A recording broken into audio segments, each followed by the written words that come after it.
భీష్మ ఏకాదశి రోజున అయితే మా ఇంటి దగ్గరలో ఉన్న లక్ష్మీ నరసింహస్వామి వారికైతే కళ్యాణం ఎంతో అద్భుతంగా చేశారు.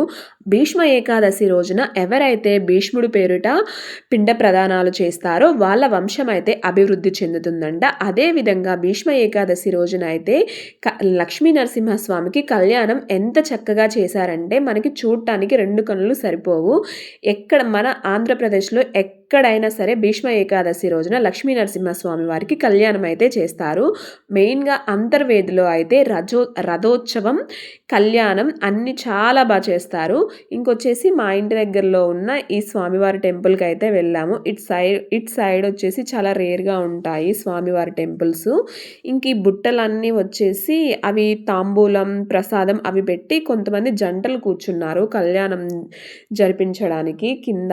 వాళ్ళకి అవి ముందు రోజు రాపించుకుంటే నేమ్స్ వాళ్ళకి అవి కళ్యాణంలో పాల్గొనొచ్చంట. వాళ్ళ కోసం ఈ తాంబూలాలైతే ఏర్పాటు చేశారు. ఇంకొచ్చేసి మేము కళ్యాణం అయిపోయిన దాకైతే ఉన్నాము. లాస్ట్‌లో పానకం అయితే ప్రసాదంగా ఇచ్చారు. ఈ వీడియో నచ్చితే ప్లీజ్ లైక్ చేసి, సబ్స్క్రైబ్ చేసి, షేర్ చేయండి.